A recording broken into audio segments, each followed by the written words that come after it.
नमस्कार, स्वागत है आप सभी का। साथियों, बात करती हूँ त्रयोदशी तिथि की, पौष मास की कृष्ण पक्ष की प्रदोष व्रत की बात करना आपसे चाहती हूँ, जो कि 31 दिसंबर दिन शुक्रवार को है। ये इस वर्ष का अंतिम प्रदोष व्रत है।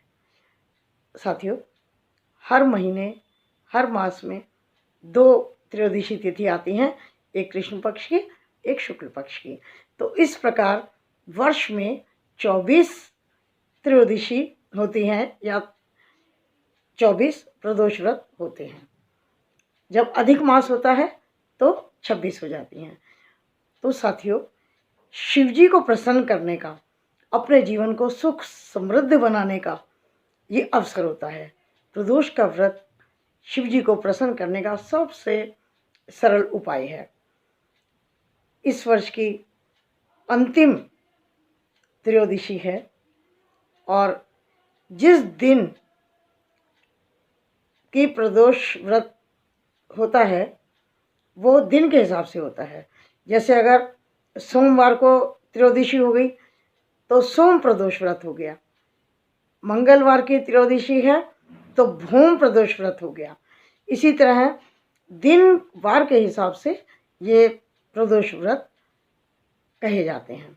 तो इस वर्ष ये शुक्रवार का पड़ रहा है और आप जानते हैं जो शुक्र ग्रह है वो भौतिक सुख देने का, सुख समृद्धि देने का, सुख साधन देने का ग्रह है।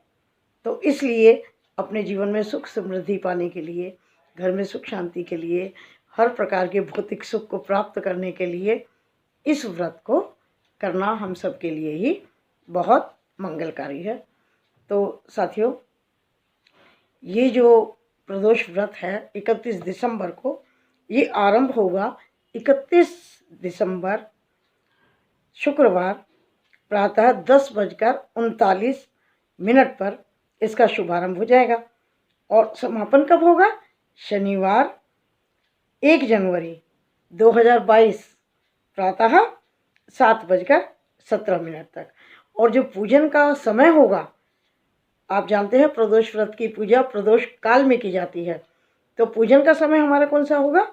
31 दिसंबर 5:35 से 8:19 तक।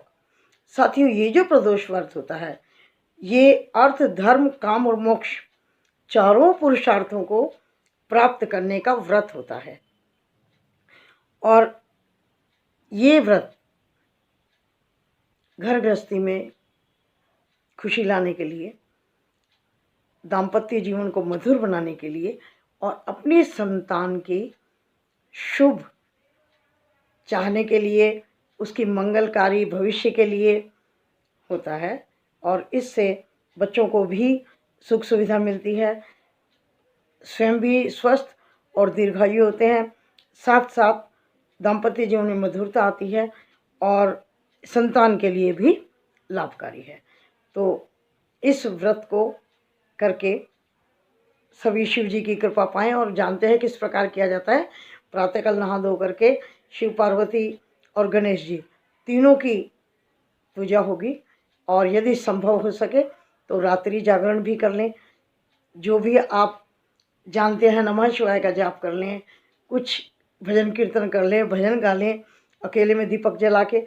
और ज़्यादा पूरी रात्रि भी ना कर सके ना तो कोई बात नहीं, 12-1 बजे तक अपने मंदिर में दिया जला करके और आप नमः शिवाय, ओम गौरी शंकराय नमः, जो भी आपको आता है, जो आपको सुविधा है, सुविधा के अनुसार आप गौरी शंकर का पूजन कीजिए और इस प्रदोष व्रत को करके अपने जीवन को सुखमय बनाएं, ऐसी मैं आशा करती हूँ। और इस वर्ष का ये अंतिम प्रदोष व्रत है। आप सभी को मुबारकबाद देती हूँ और चलती हूँ, बहुत जल्दी मिलती हूँ। ये जानकारी आप सभी को शेयर करें ताकि अधिक से अधिक लोग इससे लाभान्वित हों और त्रयोदशी व्रत को करके अपने घर में सुख शांति का वास करें।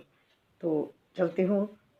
माँ पार्वती, शिव जी की और गणपति बप्पा की कृपा हम सभी पर बनी रहे, इस आशा के साथ बहुत जल्द मिलती हूँ, तब तक अपना ख्याल रखिएगा, खुश रहिएगा। नमः शिवाय, नमः शिवाय। ओम गौरी शंकराय नमः।